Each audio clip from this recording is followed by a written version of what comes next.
Okay. Anything to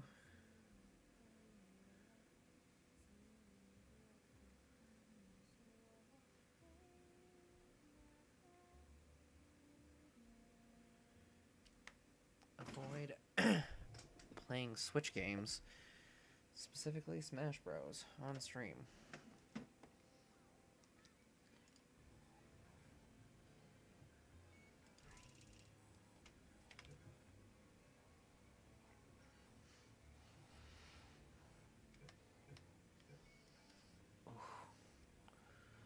Do I want to play the game, or do I want to play the game with commentary?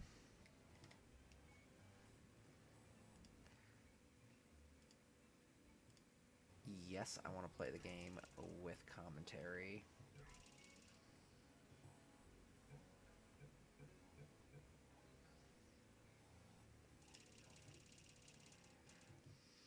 Commentary? Commentary at Comrade. Speak to me, game developers. I'm Gabe Newell. Gabe Newman.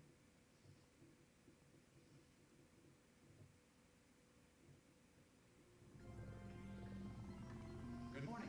You have been in suspension for 50 days. In compliance with state and federal regulations, all testing candidates in the Aperture Science Extended Relaxation Center must be revived periodically for a mandatory physical and mental wellness exercise. You will hear a buzzer. Hi, my name is Gabe Newell, and welcome to Portal 2. Oh, that crunchy. When we released the original Portal in 2007, it was an experiment to see how gamers would respond to a different kind. Oh man, that sensitivity.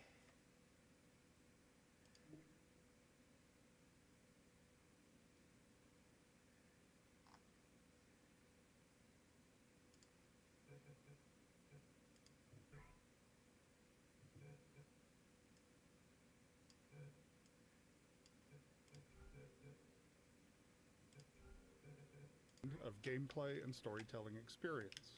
Oh Portal no. went on to Yeah, win a can't bunch do of that. awards, Not sell gonna be many able to do that. copies, and, most importantly, resonate with gamers in a way that no other Valve title has.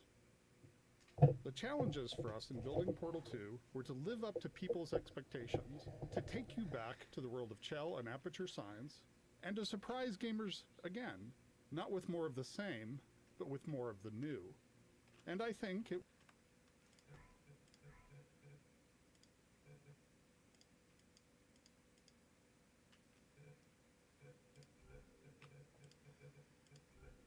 will be, mostly, a pleasant surprise. To listen to a commentary node, put your crosshair over the floating commentary symbol and press your use key. To stop a commentary node, put your crosshair over the rotating node and press the use key again. Some commentary nodes may take control of the game in order to show something to you. In these cases, simply press your use key again to stop the commentary. Please let me know what you think after you've had a chance to play Portal 2. I can be reached at gaben@valvesoftware.com. I get about 10,000 emails each time we release a game, and while I can't respond to all of them, I do read all of them. Thanks, and have fun. The writers went back and forth over whether or not Wheatley had tried escaping with other test subjects before waking the player up. The idea of being stuck forever in a state of stasis that looked like a crappy old motel room had been in our minds for a long time, but we weren't sure exactly how we wanted to rip you out of it. There was some debate over whether the opening sequence happened inside the player's head or not. There was an alternate opening where Aperture had hooked up all of its cryo-stored test subjects to an incredibly boring hotel room simulator, which Wheatley would then wake the player from. Eventually, this was discarded as too difficult to explain in the short time allotted, and we opted to change the hotel room to a container ride on a rail. This allowed us to show the player, rather than tell them, about how they and other test subjects have been stored, show some of the scale of the facility, and even hint at how much time has passed. We also get to gradually reveal all of this through the destruction of the container itself as it moves and bangs into things. Overall, this gives the player a much more dynamic and visceral introduction to Portal 2.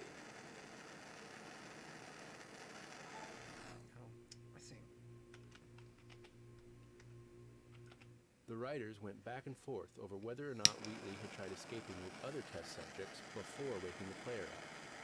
It was an interesting idea, and you can still hear remnants of the story arc in some of the dialogue. But at the end of the day, it was just too expansive a concept to sell. So it's hinted at, but not overtly mentioned until the end.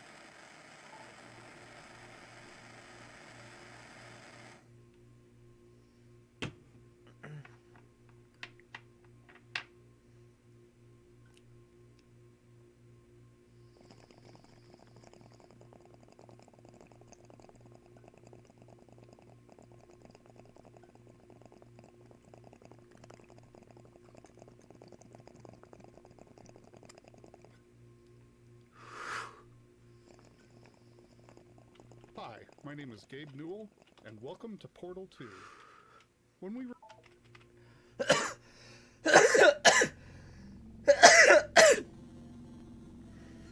Good morning. You have been in suspension for 9999999.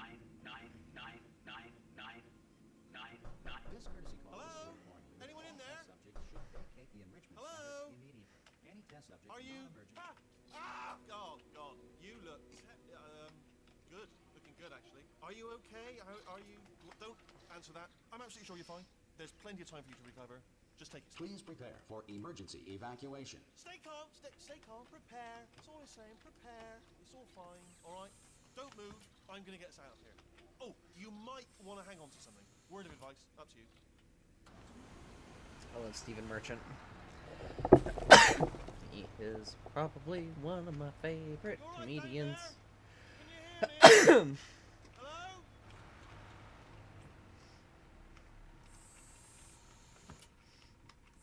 Most test subjects do experience some cognitive deterioration after a few months in suspension. Now, you've been under for quite a lot longer, and it's not out of the question that you might have a very minor case of serious brain damage. But don't be alarmed, all right? Although if you do feel alarmed, try to hold on to that feeling, because that is the proper reaction to being told that you've got brain damage. Do you understand what I'm saying at all? Does any of this make any sense? Just tell me, just say yes. Okay, what you're doing there is jumping. You just jumped. But never mind. Say apple. Apple. Okay, you know what? That's close enough. Just hold tight. All reactor core safeguards are non-functional. Please prepare for reactor core meltdown. Again, prepare. Okay, look, I wasn't going to mention this to you, but I'm in pretty hot water here. How you doing down there? You still holding on? The reserve power ran out, so of course the whole relaxation center stops waking up the bloody test subjects. Hold on, this is a bit tricky. And of course, nobody tells me anything. No, why should you tell me anything? Why should I be kept informed? You know, about the life functions of the 10,000 bloody test subjects I'm supposed to be in charge of. 10,000. Why? It's close. Can you see? Am I gonna make it through? No. Have I got enough space? No. Just gotta get through here. Okay, I just gotta concentrate. Okay. And whose fault Whatever do you you need think to it's tell gonna be yourself. when the management comes down here and finds 10,000 flipping vegetables? Alright, see now I hear that one. I hear that one. He had one job, Okay, Wheatley. listen, we should get our story straight, alright? If anyone asks, and no one's gonna ask, don't worry, but if anyone asks, tell them as far as you know, the last time you checked, everyone looked pretty much alive. Alright? Not Pretty dead. much. Okay, almost Pretty there. much. On the other side of that wall is one of the old testing tracks. There's a piece of equipment in there that we're gonna need to get out of here. I Yay! think this is a docking station. Get ready. Not a docking station. Good news, that is not a docking station. So there's one mystery solved. I'm going to attempt a Docking manual station override is on 500 this wall. feet down. Could get a bit technical. Hold on. Almost there. Remember, 500 you're looking feet. for a gun that makes holes, not bullet holes. But don't worry, you'll figure it out. Seriously, do hold on this time.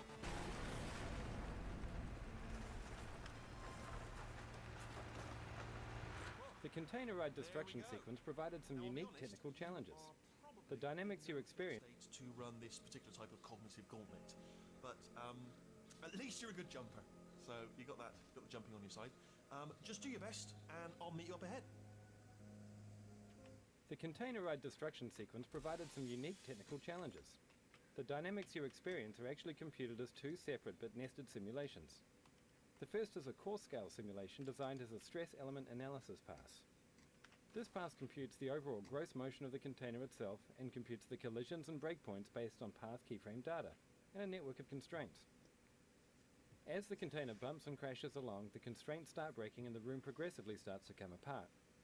There are over 300 rigid bodies and 900 constraints in this rig, all individually configured for properties like tensile, friction, and collision response. The course simulation portrayed gross motion that captured the main dynamics of the ride, but not the fine details. The product of the course simulation was then used to deform spline-based surfaces representing the container geometry, which in turn were parents to fine debris anchored as rigid bodies. As the surface deformations increase, anchors are broken and the fine debris rigid bodies are released into the simulation. The fine simulation also includes the interior furniture and the model detailing. The two simulations were then connected using cache data and were driven together by a series of scripts. Due to the computational complexities of having two nested simulations, we had to come up with some solutions to some interesting mathematical problems. One problem was that the nested nature of the simulations resulted in some instability in the fine debris calculations due to floating point computational limits. The solution employed for this was to compute the fine debris on a stage where the root transform of the course simulation was essentially cancelled out and stored for later use. This allowed us to more accurately detect the fine interactions between the debris and the environment. Post-simulation, the root transform position and inertia were reapplied to the details. We solved the problem of trying to compute the player within this highly dynamic environment by putting them in a virtual room that has all the base shapes of the rendered container, but is simply used to compute player navigation. It's hidden somewhere else in the map. The viewpoint of the player is then parented to the course simulation transform, resulting in the final rendered frame. At the end of the ride, the player is teleported into the actual game space. The simulations were iterative, enabling us to sculpt the dynamics in parallel with gameplay design. In the final product, there are over 1,200 rigid bodies, 900 constraints, and 1,000 joints. With all the iterations combined, the actual runtime spent computing the simulation was 92.4875 days. Oh my god. I'm just thinking about how much easier running that simulation and saving it would be nowadays in like Houdini or like like running a rigid body simulation even with that many like constraints does not take all that long. I mean, so the GIF that I use. If you feel liquid running down your neck, relax, lie on your back, and apply immediate pressure to your temples. You are simply experiencing a rare reaction in which the material emancipation grill may have emancipated the ear tubes inside your head. So, yeah.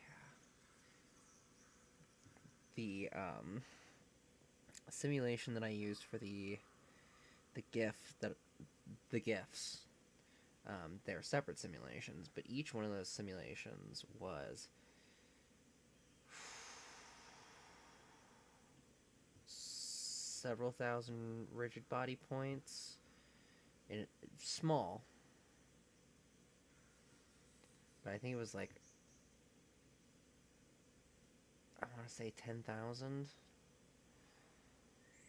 shapes is what it ended up breaking into, roughly. I mean, that's why it basically turns to powder in the simulation. And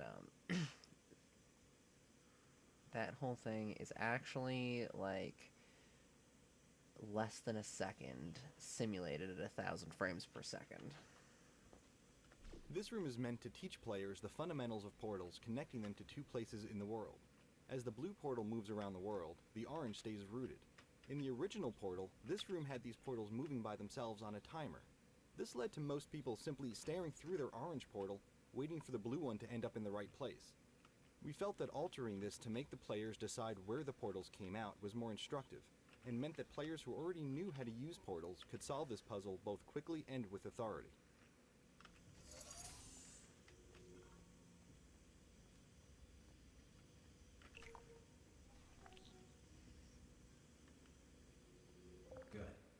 Because of the technical difficulties we are currently experiencing, your test environment is unsupervised. Before re-entering a relaxation vault at the conclusion of testing, please take a moment to write down the results of your test. An Aperture Science Reintegration Associate will revive you for an interview when society has been rebuilt.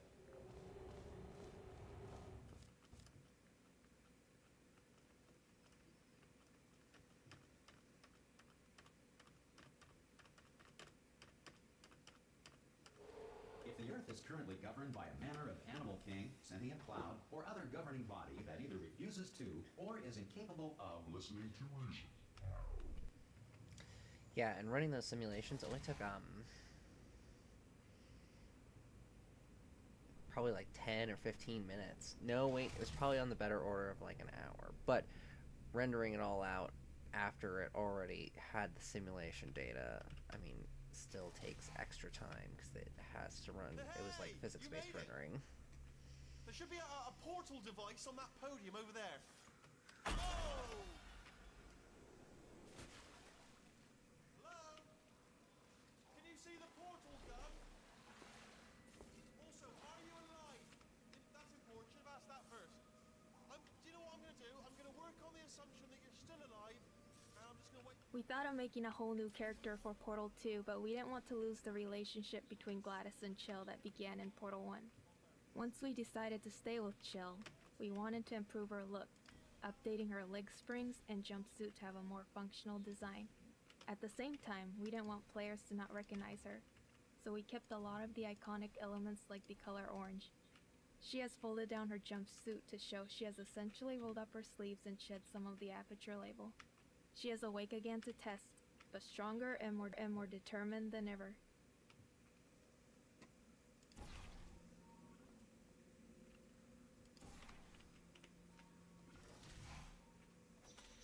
Good. If you feel that a lethal military android has not respected your rights as detailed in the laws of robotics, please note it on your self-reporting form. A future Aperture Science Entitlement Associate will initiate the appropriate grievance filing paperwork.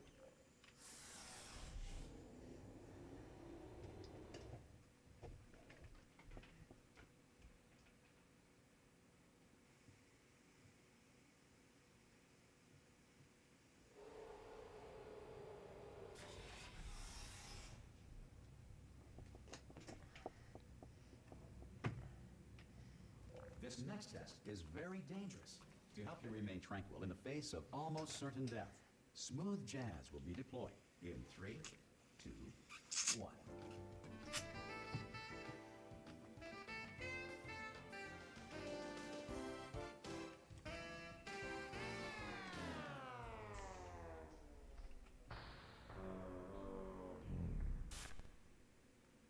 This map was one of the first of the older Portal maps that we beat up and decayed to bind the two games together.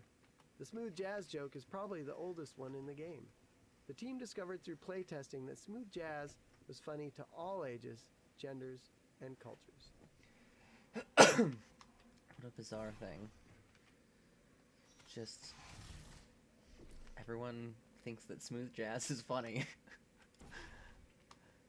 And or loves it. Starting out in the ruins of the test chambers from the first Portal was our goal pretty much from day one.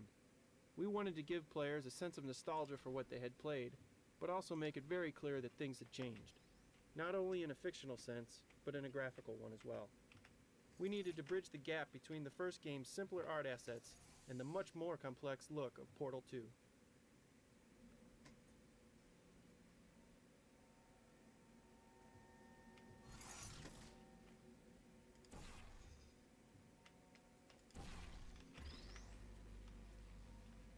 Great work.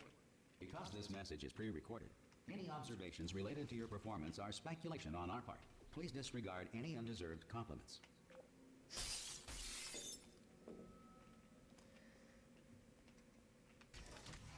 But my self-esteem is so low that I think that they're all undeserved. Hoping for hidden commentary nodes. Want tips about good game design?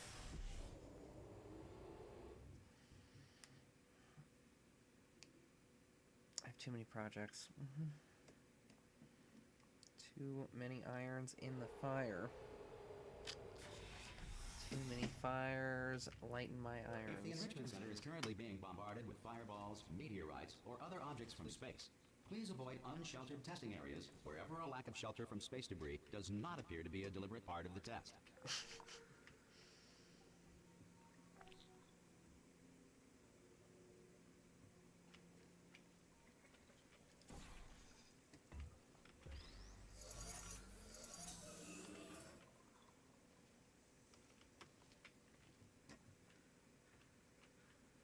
Wait, I totally don't remember this map.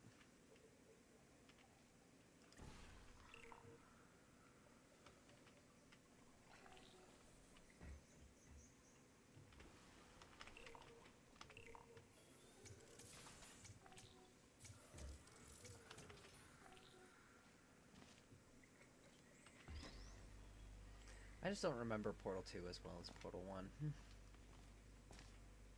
I haven't played it as Well much. done. It's a longer The game. Enrichment Center reminds you that although circumstances may appear bleak, you are not alone. All Yeah. Aperture Science personality constructs will remain functional in I can finish apocalyptic Portal in, low-power like, environments of as few as 1.1 volts. Under an hour. We're at an hour-ish. But Portal 2 usually takes me 2 to 3, so...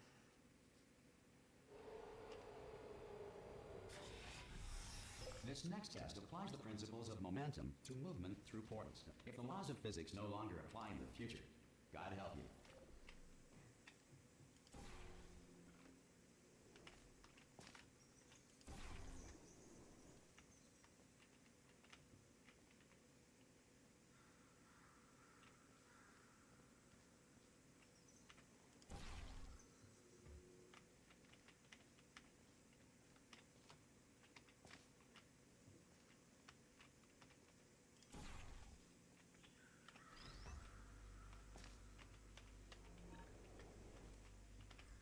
If you are a non-employee who has discovered this facility amid the ruins of civilization, welcome. And remember, testing is the future. And the future starts with you.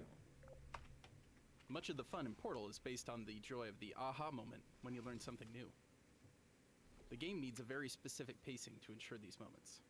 If things are too easy, then you're robbed of that moment since it feels like you didn't accomplish anything. If it's too hard, then players feel stupid instead of smart when they finally realize that one small part of the puzzle that they were missing. Unfortunately, trying to create that delicate balance leads to a lot of shuffling of levels and a lot of revisions and tweaks to existing levels. When we started the project, making any big structural change in a level, or the order of levels, would lead to hours or even days of busy work, trying to reconnect things and make sure they lined up again. If we ever wanted to ship something the size of Portal, with the finely tuned balance we desired, then we needed a way to be able to make the big changes to the layout of the game, without paying the cost of making everything line up again. We needed a way to bend space. We needed to think with portals. Using portals to connect different areas in the world, we could make any type of impossible space work out. You could look through a hallway into the next room, but the hallway might be on the other side of the map, and the room you were looking into might be in a completely different orientation. We could seamlessly insert an elevator, a huge expansive vista, a room that was bigger on the inside than the outside, or even create an infinite fall by connecting a shaft back into itself. Soon every connection between any space was a portal. We could even switch them on. Oh shit, is that gonna cut it off? Oops. To ensure that sufficient power remains for core crap. testing protocols, all safety devices have been disabled. The Enrichment Center respects your right to have questions or concerns about this policy. Hey! Oi, oi! I'm up here! Oh, brilliant! You did find a portal gun! Oh, do you know what? It just goes to show, people with brain damage are the real heroes in the end, aren't they, at the end of the day? Brave. Come on through! This interaction with Wheatley was the first that we hooked up for our initial showing at E3. It demonstrated how Wheatley would be an actor in the world, and how the player would not only be interacting with him directly, but also I using remember him that. to interact with the Aperture It was facility. very exciting. The Wheatley model was designed as a mechanical version of the original Portal 1 personality sphere. Originally, they filled a very similar role to that in Portal 1, so we needed one base model which could hold a lot of different expressions. Experimenting with different rigging ideas, we came up with the onion skin design, where a number of spherical plates could slide around inside each other, all supported on a small motion platform mounted on a gyroscope. This meant that no matter what expression Wheatley was pulling, he always retained his spherical shape. The modelers and the animators collaborated closely on these early tests to make sure the design supported the range of expression needed to satisfy any personality sphere that got designed. Lots of ideas were thrown out, such as a small internal robot arm that Wheatley could pull out of one of his ports and pull himself around with. We were careful to make the mechanics look plausible, but we had to cheat the eyelids, since they ended up being a physical impossibility. There was no way all that geometry could fit into the space around his eye without clipping out the other side, but they were such an essential feature of the model that we resorted to crushing them up inside the eye, where the player can't see them. Sorry, are you still there? Could you pick me up? Oh, brilliant, thank you, great. Plug me into that stick on the wall over there, yeah? And I'll show you something. You'll be impressed by this. Yeah, I can't do it if you're watching. Seriously, I'm not joking. Could you just turn around for a second?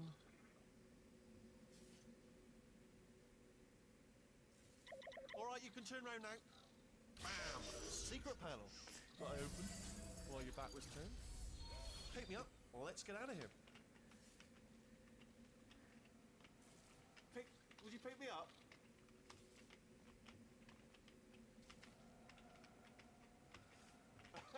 Would you pick me up?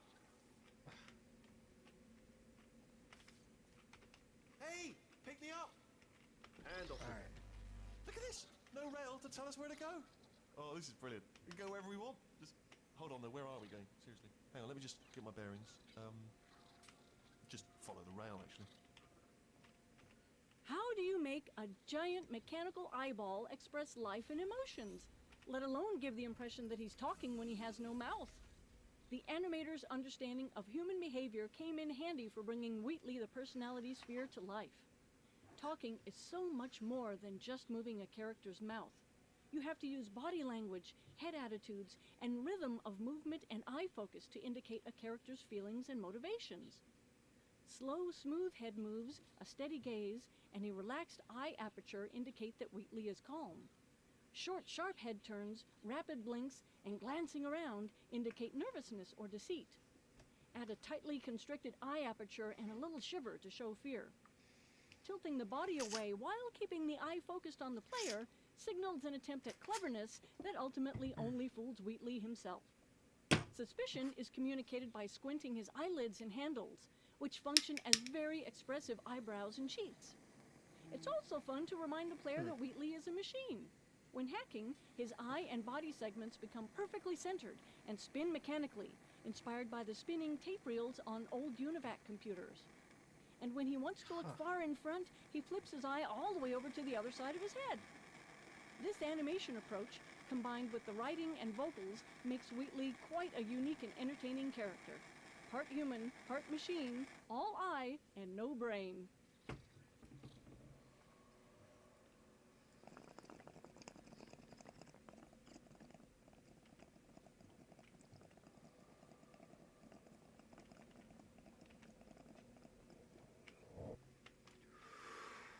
I thought it was a loading zone. No. Yes, hello, no, we're not stopping. Don't make eye contact, whatever you do. No, thanks, we're good. Appreciate it. Keep moving, keep moving.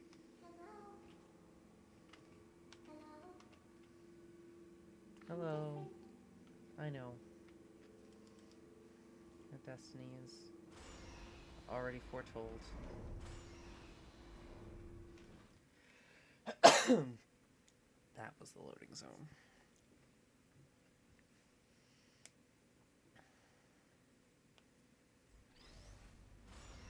Probably ought to bring you up to speed on something right now.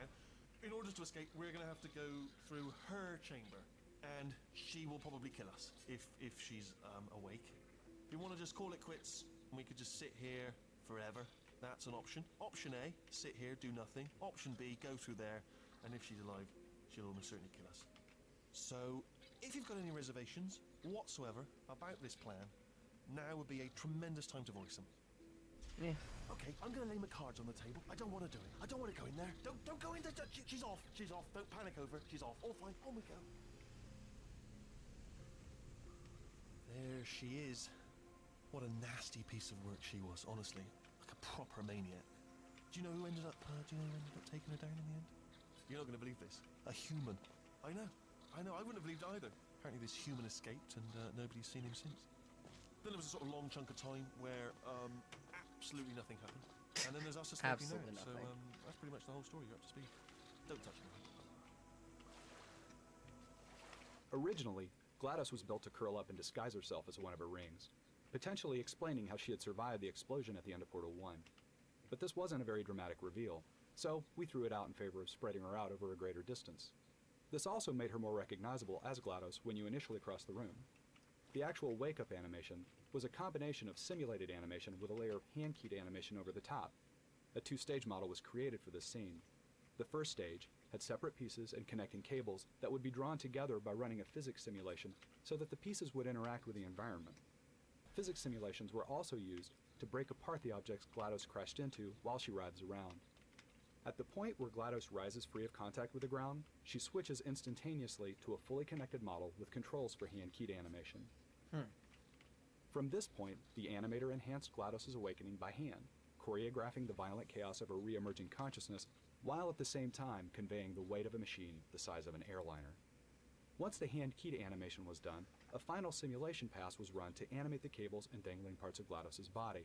The scene was produced very rapidly for an E3 deadline, and a traditional rig for the sequence was never fully realized.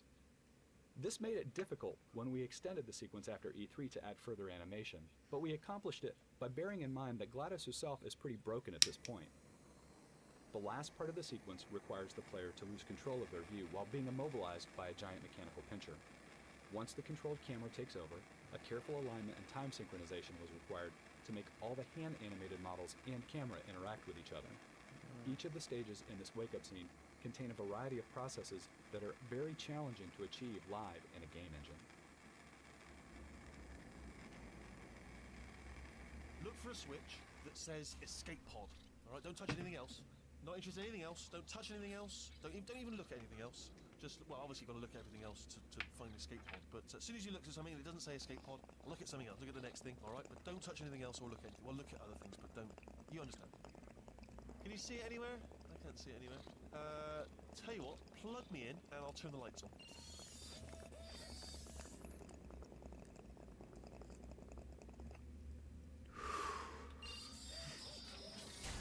Let there be light.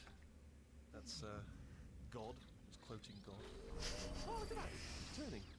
Ominous. But probably fine, as long as it doesn't start, moving up. Now. Escape pod, escape pod. It's moving up. Okay. Okay, no, don't worry. I've got it. This should slow it down. No, makes it go faster. Uh-oh. Power up initiated. Okay, don't panic. All right, stop panicking. I can still stop this. Oh, there's a password. Okay, it's fine. I'll just hack it. Not a problem.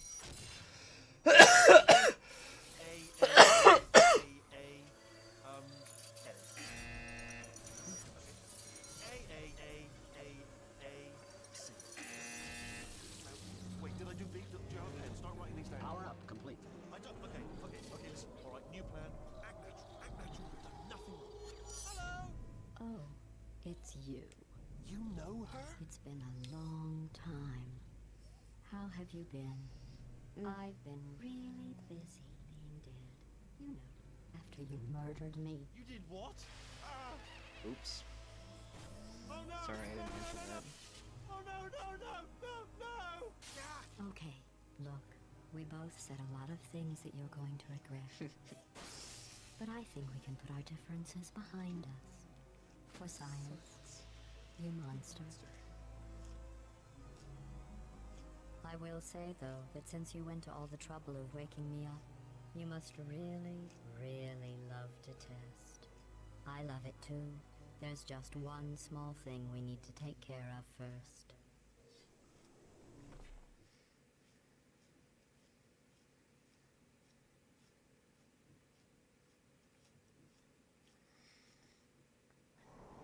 Find a better portal gun.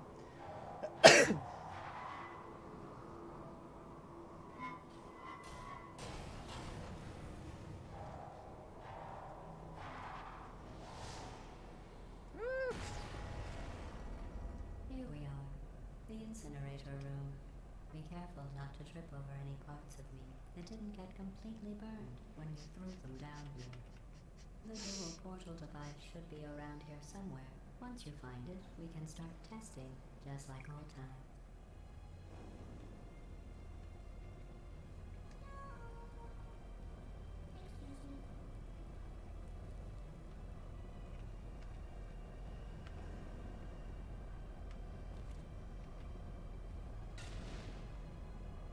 Wow. There it is. Hold on.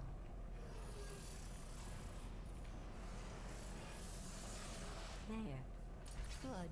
You have a dual portal device. There should be a way back to the testing area up ahead. Once testing starts, I'm required by protocol to keep interaction with you to a minimum. Luckily, we haven't started testing yet. This will be our only chance to talk. Do you know the biggest lesson I learned from what you did? I discovered I have a sort of black box quick save feature. In the event of a catastrophic failure, the last 2 minutes of my life are preserved for analysis. I was able, well, forced really, to relive you killing me again and again, forever. You know, if you'd done that to somebody else, they might devote their existence to exacting revenge. Luckily, I'm a bigger person than that. I'm happy to put this all behind us and get back to work. After all, we've got a lot to do, and only 60 more years to do it. More or less. I don't have the actuarial tables in front of me. But the important thing is you're back, with me. And now I'm on to all your little tricks. So there's nothing to stop us from testing for the rest of your life. After that, who knows? I might take up a hobby. When the player first encounters the robot arms, we wanted to convey that they were still coming back online. The idea was that GLaDOS was just waking up and hadn't yet fully regained control of them. Slowly over the course of the first few levels of this act, she gets more sure of herself and her ability to alter and mess with the lab increases. The arms presented a number of challenges, the key one being the interaction with the player. It was easy for the player to get stuck behind or inside of the models if they did something too complex. So we had to limit most of the arm action to the walls or ceilings of the test chambers, and we restricted their use on a larger scale to areas where we could be sure of the player's location.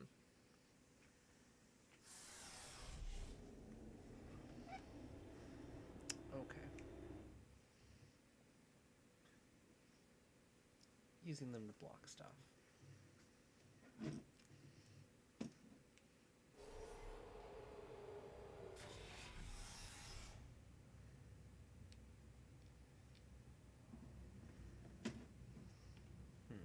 Sorry about the mess. I've really let the place go since you killed me. By the way, thanks for that. Sarcasm self-test complete. Oh good, that's back online. I'll start getting everything else working while you perform this first simple test, which involves deadly lasers and how test subjects react when locked in a room with deadly lasers. GLaDOS originally was a lot more cutting in these opening rooms, given that she's talking to someone she perceives as her murderer. Playtests revealed, though, that it was a bit grueling getting browbeaten by GLaDOS this early in the game, so her arc was rewritten to give her more of a slow burn towards the player.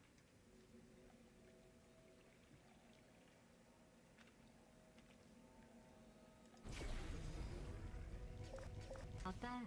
I forgot how good you are at this. You should pace yourself, though. We have a lot of tests to do.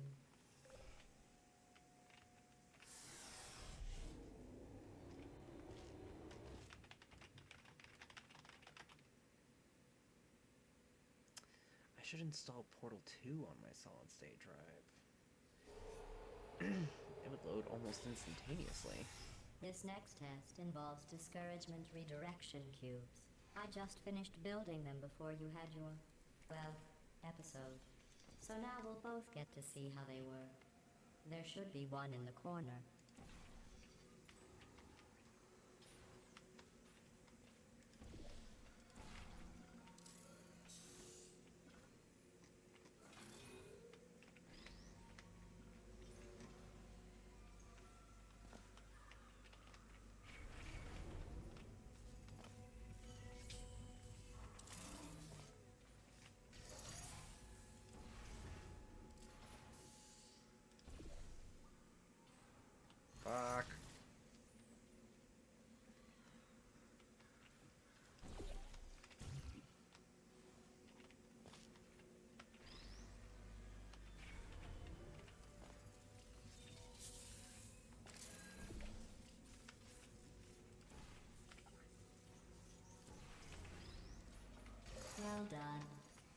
the test results.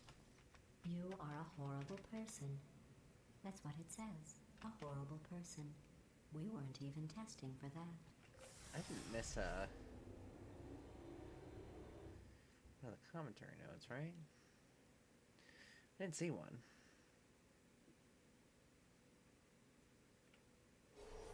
Don't let that horrible person thing discourage you. It's just a data point. If it makes you feel any better, science has now validated your birth mother's decision to abandon you on a doorstep.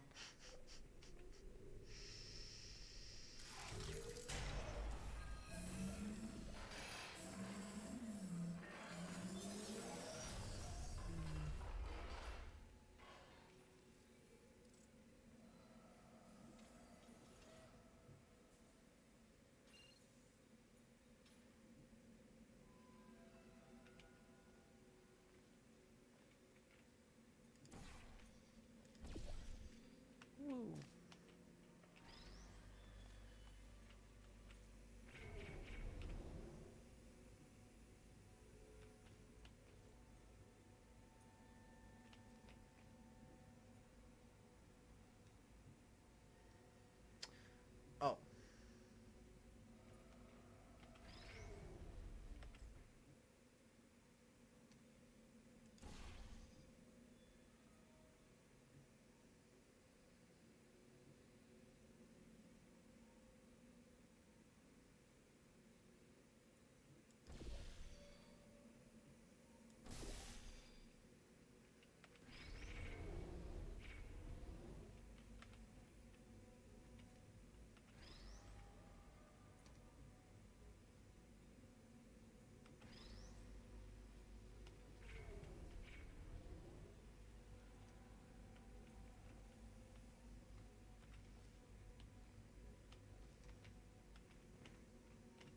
I totally remember how to do this puzzle. It's easy, of course.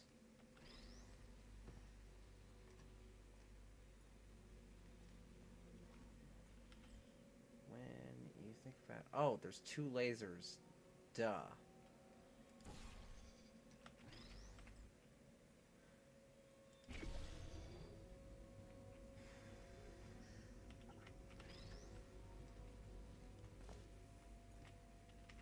Congratulations. Not on the test. Most people emerge from suspension terribly undernourished. I want to congratulate you on beating the odds and somehow managing to pack on a few pounds.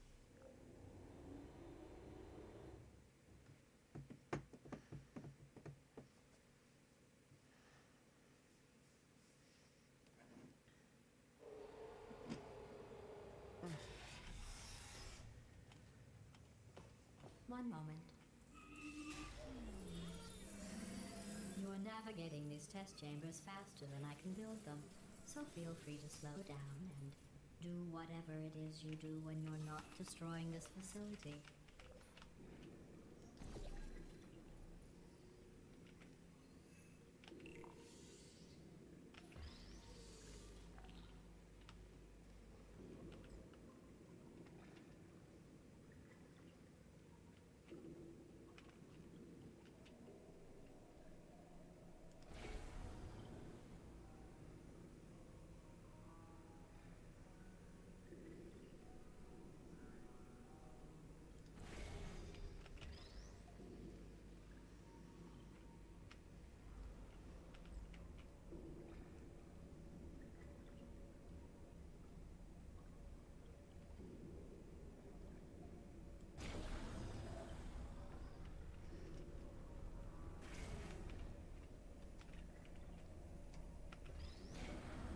Give you credit.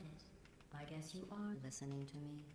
But for the record, you don't have to go that slowly. That was pretty fast. Waddle over to the elevator and we'll continue the Not like testing. super fast, but pretty solid pace.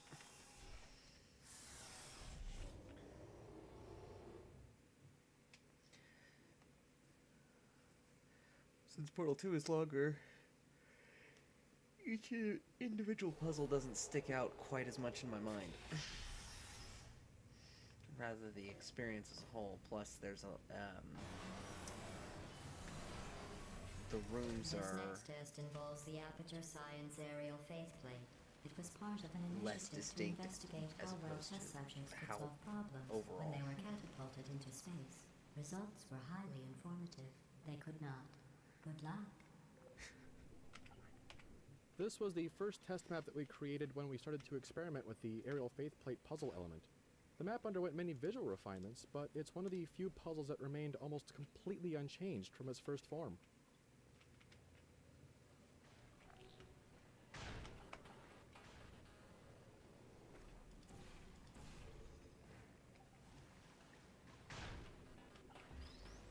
Easy peasy.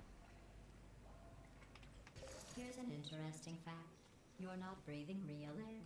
It's too expensive to pump this far down. We just take carbon dioxide out of a room, freshen it up a little, and pump it back in. So you'll be breathing the same room full of air for the rest of your life. I thought that was interesting.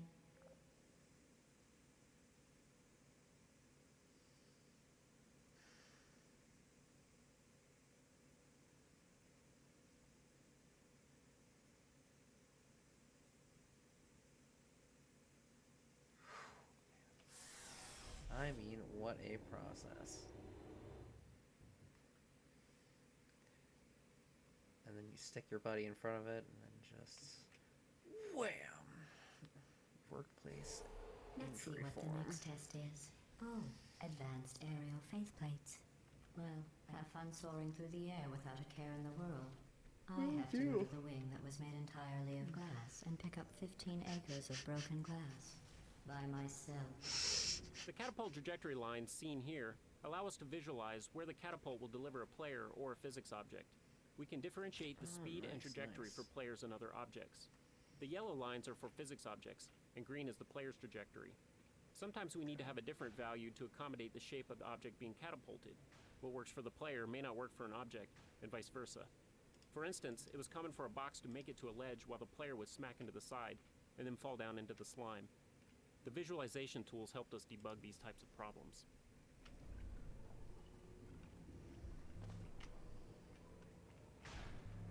I was paying too much attention to the commentary. I forgot that I had to shoot some portals.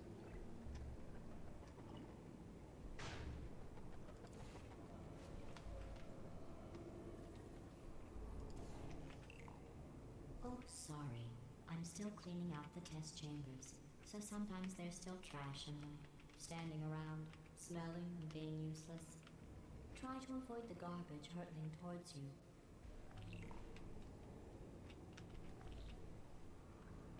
You don't have to test with the garbage. It's garbage.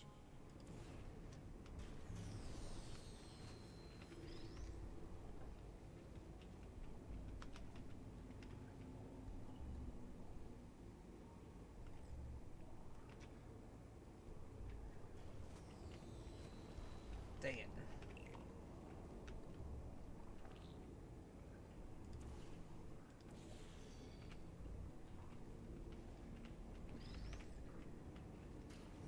Come on.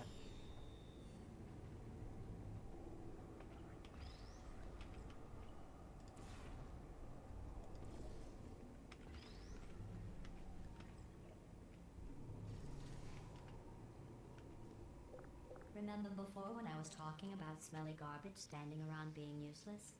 That was a metaphor. I was actually talking about you. And I'm sorry. You didn't react at the time, so I was worried it sailed right over your head, which would have made this apology seem insane. That's why I had to call you garbage a second time just now.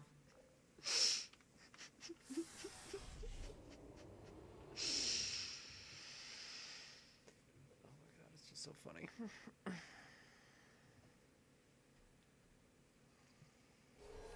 Did you know that people with guilty consciences are more easily startled by loud noises?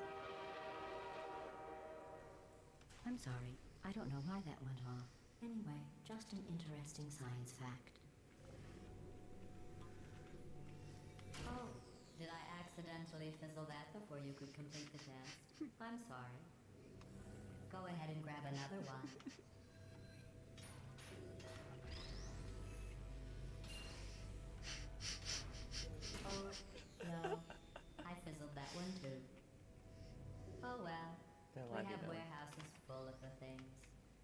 absolutely worthless. I'm happy to get rid of them.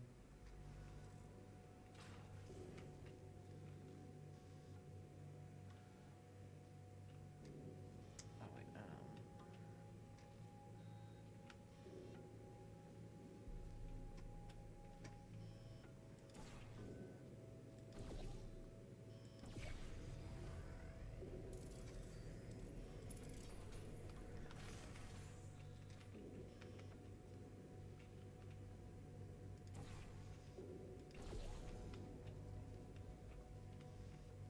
give me my box.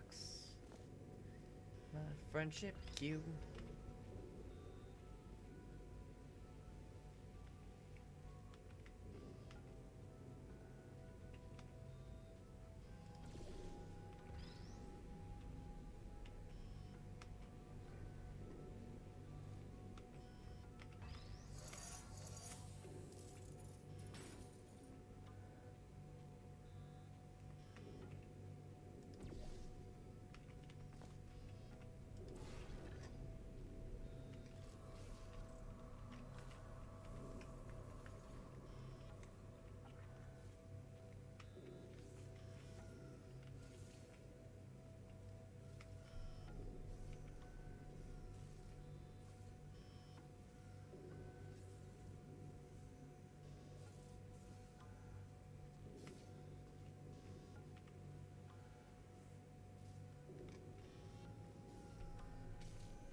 Every test chamber is equipped with an emancipation grill at its exit, so that test subjects cannot smuggle test objects out of the test area.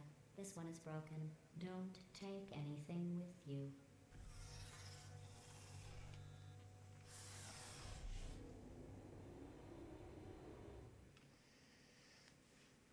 I could do it, but it would just make me sad.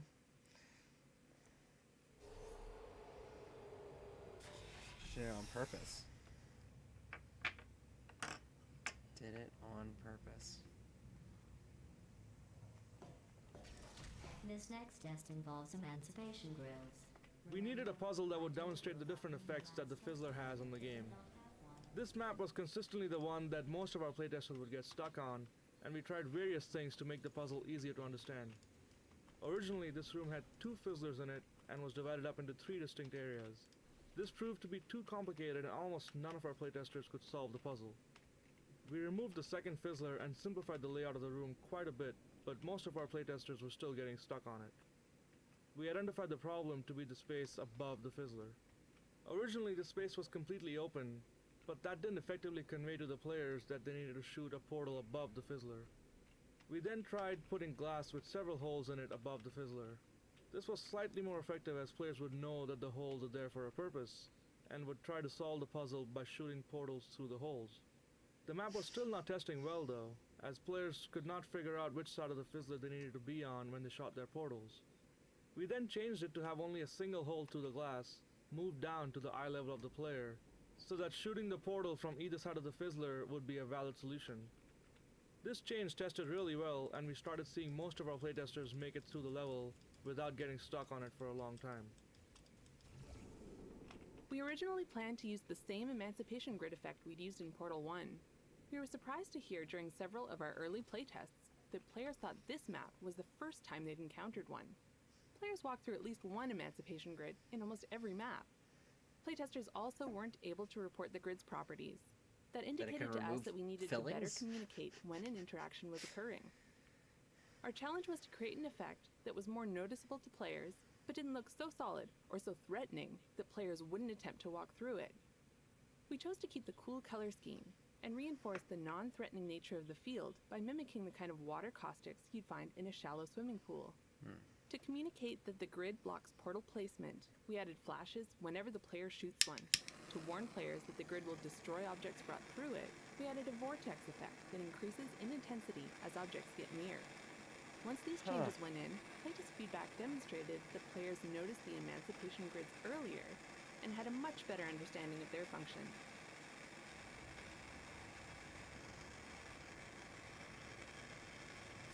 The emancipation grids were... There were several jokes about them in the first Portal game. I don't understand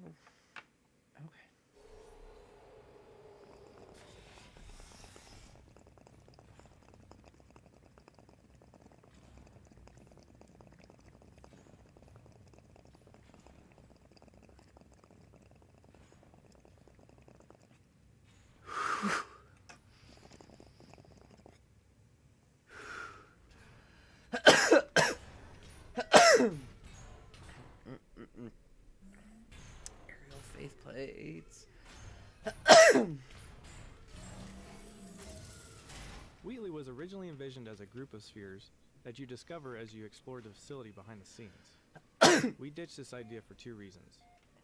For one thing, behind the scenes levels were required to highlight the introductions of these new spheres, and these levels have their own unique logic. The number of spheres we wanted would have made for far too many of these types of levels, resulting in a very unportal-like game. Also, we were spending so much time introducing these new characters, so we had no time to get to know any of them before they were swept off stage for the next one.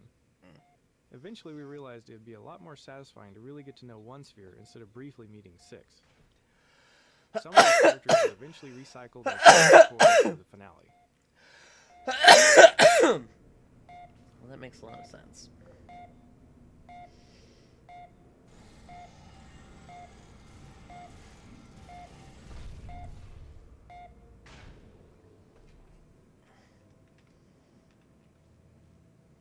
So let's not have a weight problem.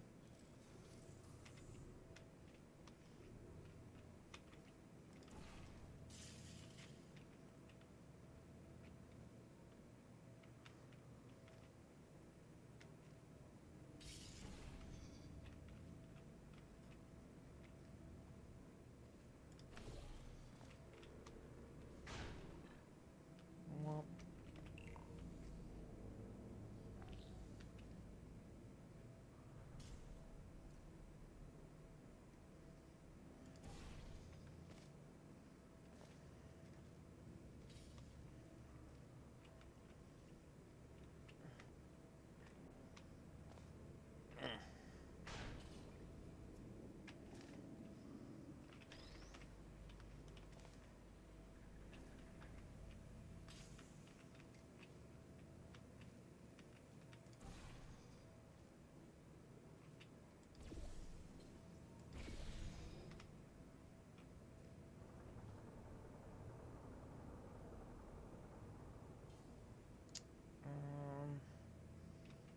oh.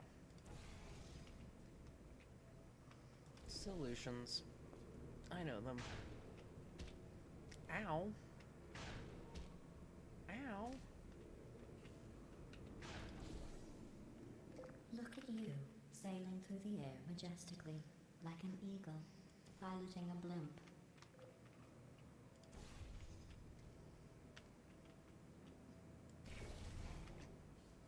Pilot your fucking face.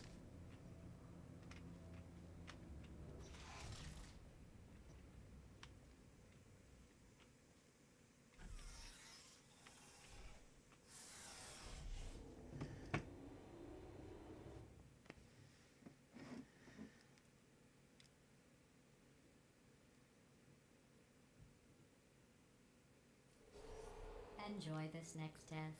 I'm going to go to the circus. Canal is still It's blocked. a beautiful day out. Yesterday I saw a deer. If you solve this next test, maybe I'll let you ride an elevator all the way up to the break room. And I'll tell you about the time I saw a deer again. The Faith Play was originally a robot arm model which we hurriedly placed into the maps to see if the gameplay was fun. Over time it became apparent that playtesters were struggling to tell the Faith Plate apart from the standard arm, so we replaced it with a new design. It was meant to be a simple, heavy weight which was flung upwards, propelling the player. The length is meant to imply a direction, so the player knows the intended flight path before they step onto it. We experimented with footmarks and tread plates on the design, but it quickly became confusingly busy, so we kept the design simple.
we go.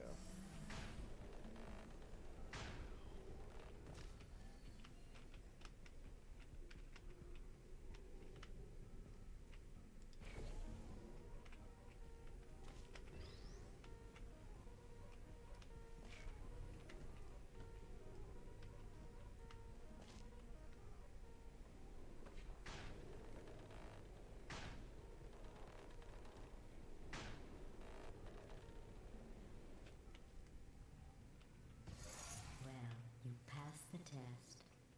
I didn't see the deer today. I did see some humans. But with you here, I've got more test subjects than I'll ever need.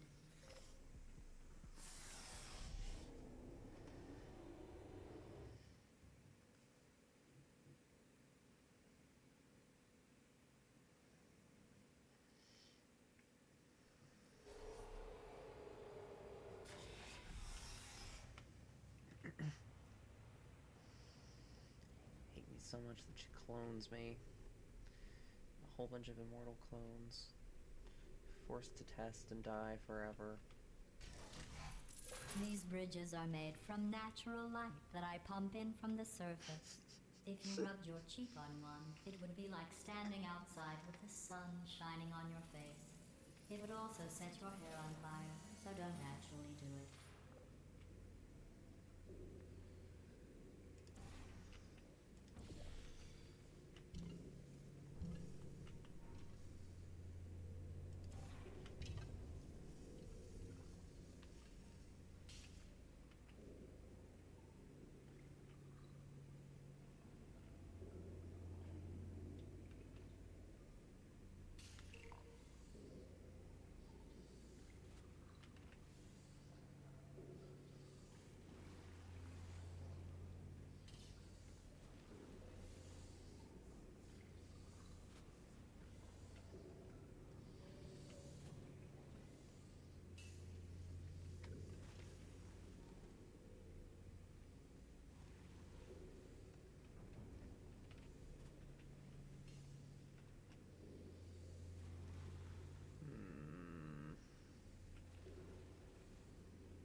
That one.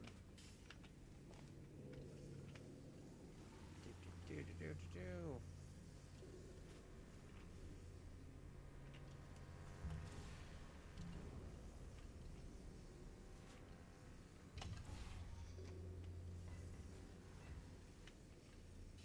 Gimme.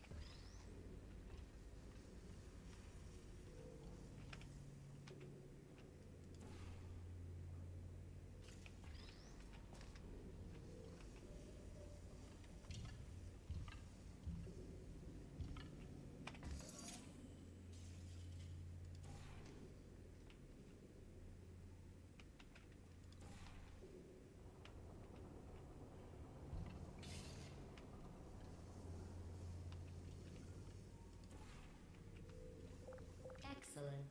You're a predator, and these tests are your prey. Speaking of which, I was researching sharks for an upcoming test. Do you know who else murders people who are only trying to help them? Did you guess sharks? Because that's wrong. The correct answer is nobody. Nobody but you is that pointlessly cruel.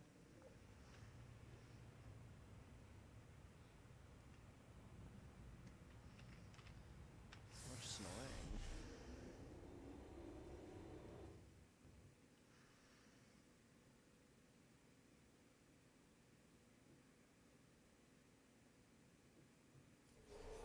Good news.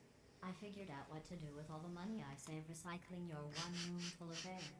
When you die, I'm going to laminate your skeleton and pose you in the lobby. That way future generations can learn from you how not to have your unfortunate bone structure. Doesn't even make sense.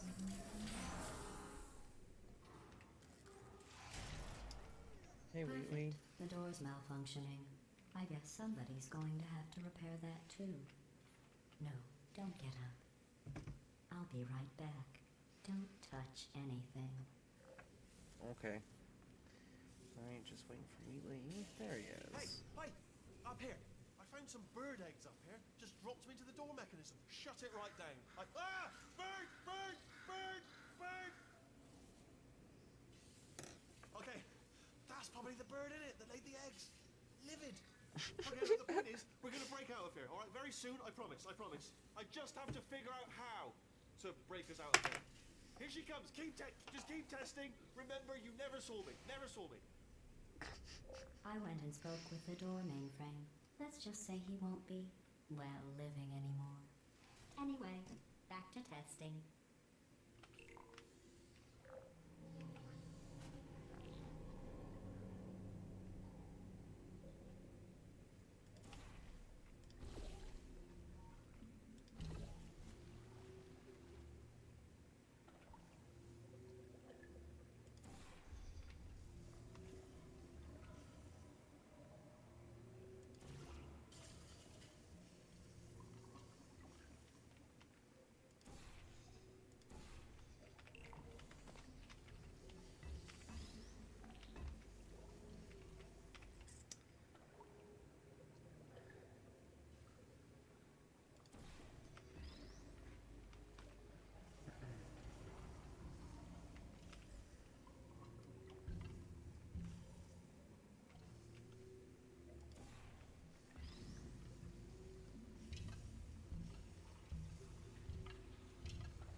Well done. In fact, you did so well. I'm going to note this on your file, in the commendation section. Oh, there's lots of room here. Did well.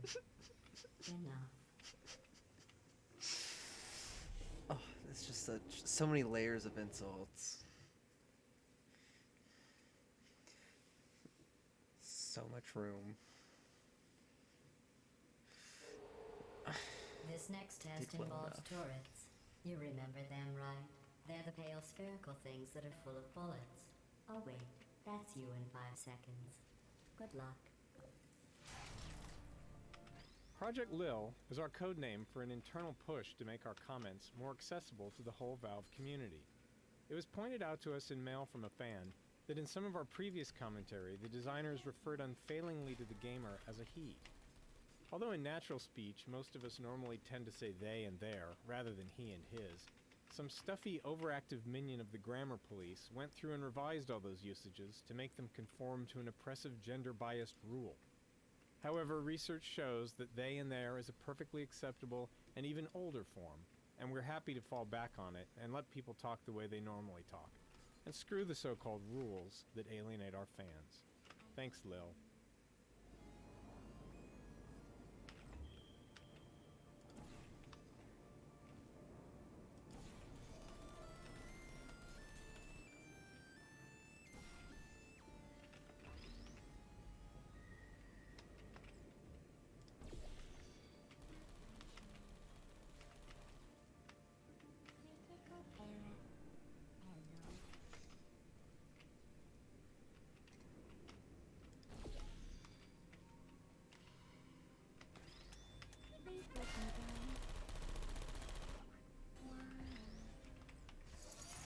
Easy. Oh.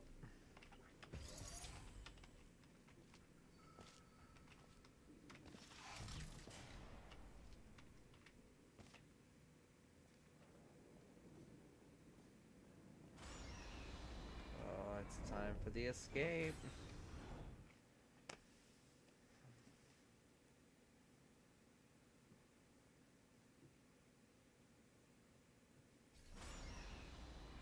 To maintain a constant testing cycle, I simulate daylight at all hours and add adrenal vapor to your oxygen supply. So you may be confused about the passage of time. The point is, yesterday was your birthday. I thought you'd want to know.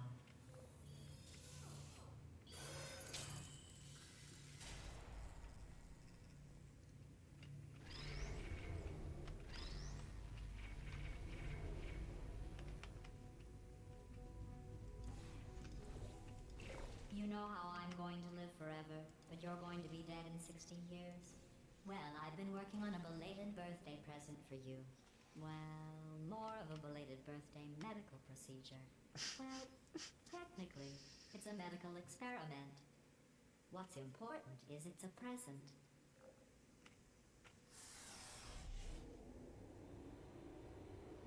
Oh, Gladys.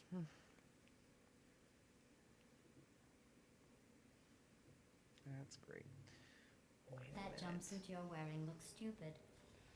That's not me GLaDOS, talking. a It's right here in female your file. robot. On other people it looks fine. But right here a scientist has noted that on you it looks stupid.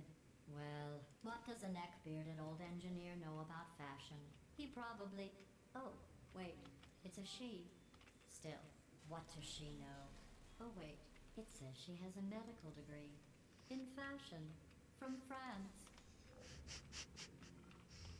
Medical degree in fashion from France.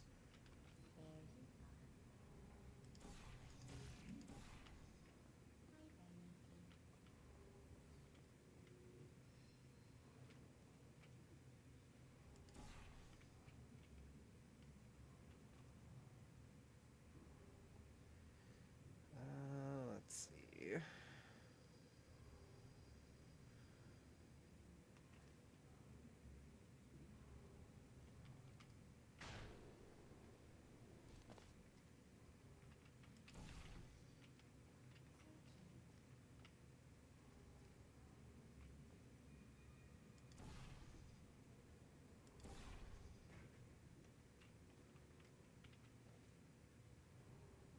Oh.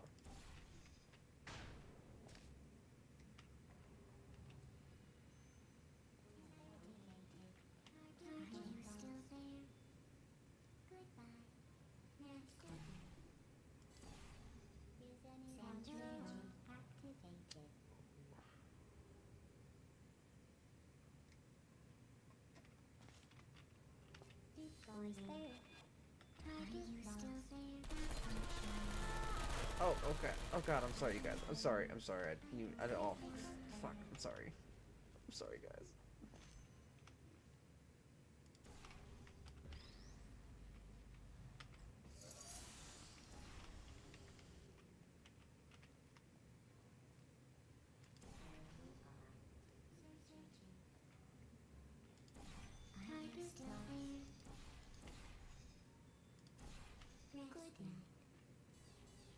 Good night. I'm going through the list of test subjects in cryogenic storage. I managed to find 2 with your last name.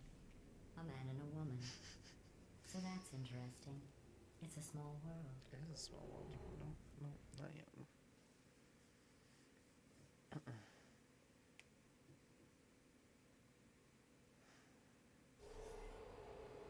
I have a surprise waiting for you after this next test. Telling you would spoil the surprise. So I'll just give you a hint.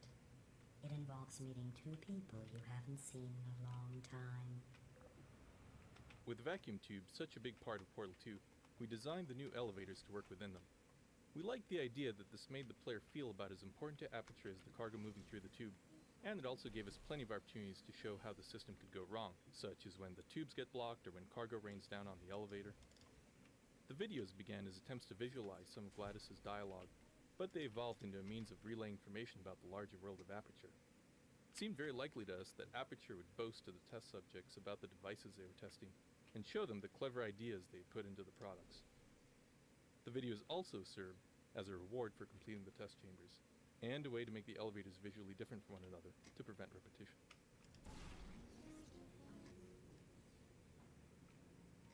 Pretty solid.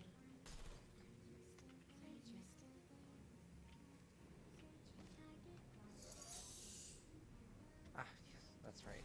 I remember.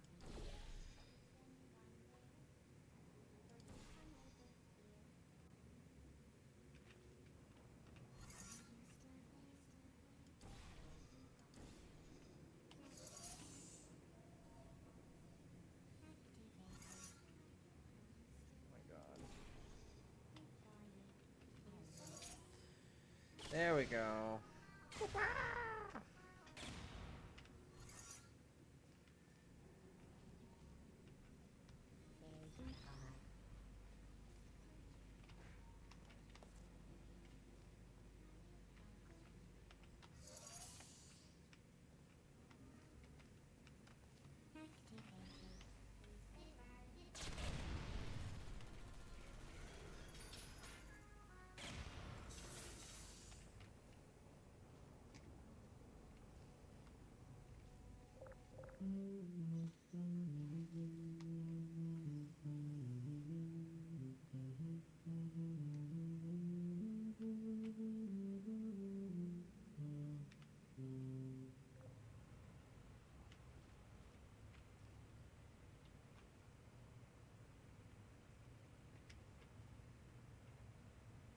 1996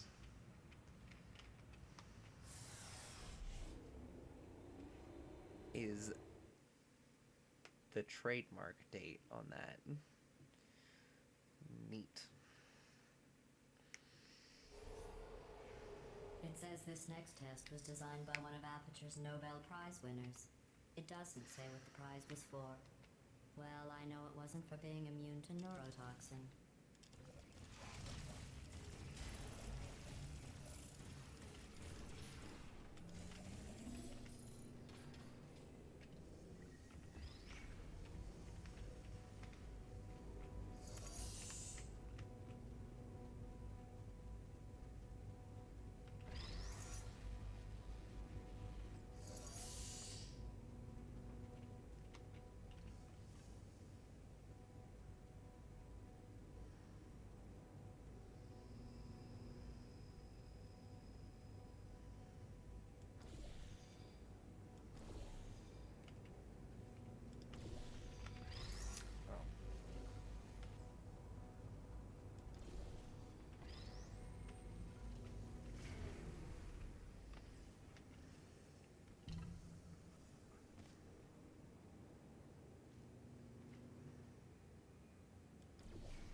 I bet you think I forgot about your surprise. I didn't. In fact, we're headed to your surprise right now. After all these years, I'm getting choked up just thinking about it. Surprise! There is no surprise! Just more testing forever.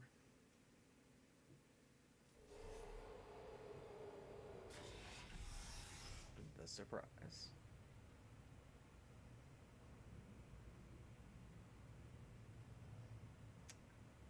Guess what the surprise is? It's turrets. Initiating surprise in 3, 2, 1. I made it all up. Surprise. Oh, come on. If it makes you feel any better, they abandoned you at birth. So I very seriously doubt they'd even want to see you.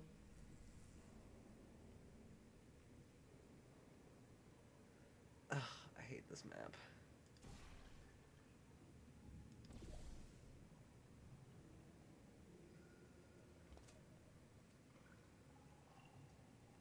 Oh.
Oh.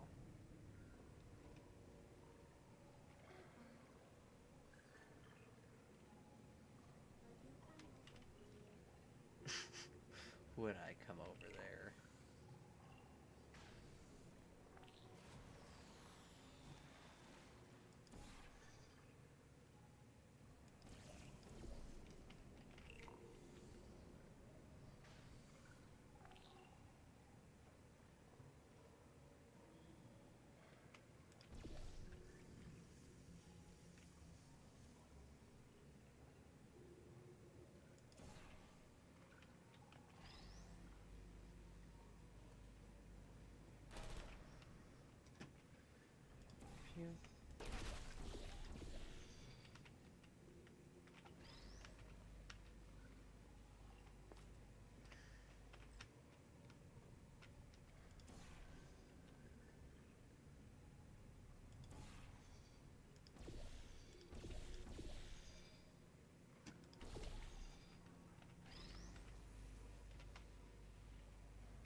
awful about that surprise. Tell you what, let's give your parents a call right now. The birth parents you are trying to reach do not love you. Please hang up. Oh, that's sad. But impressive. Maybe they worked at the phone company.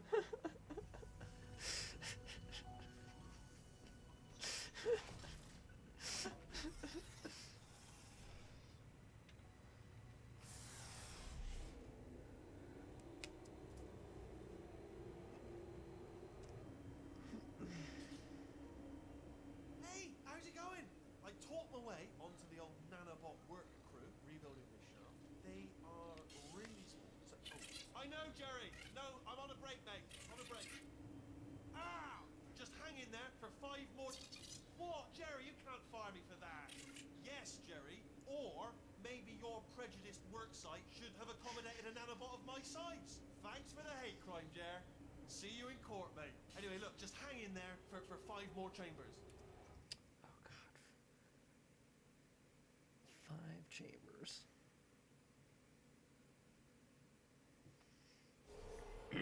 Well, you know the old formula. And then I'm going to bed. Comedy equals tragedy plus time. And you have been asleep for a while, so I guess it's actually pretty funny when you do the math. Actually, I might not even make it quite that far. This might actually be the last one, 'cause I am fucking dying.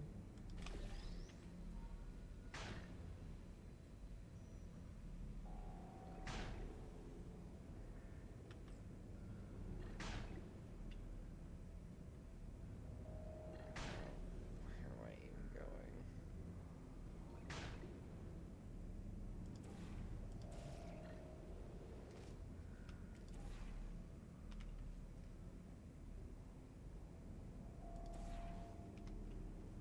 Oh no.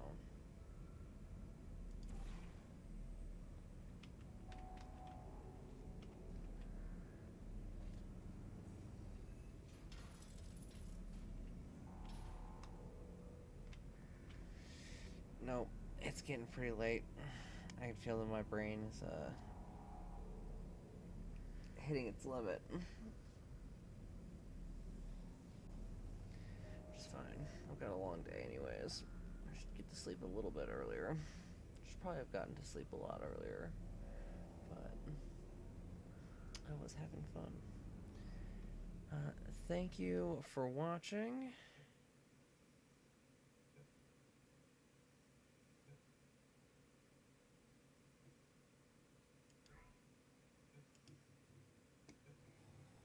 And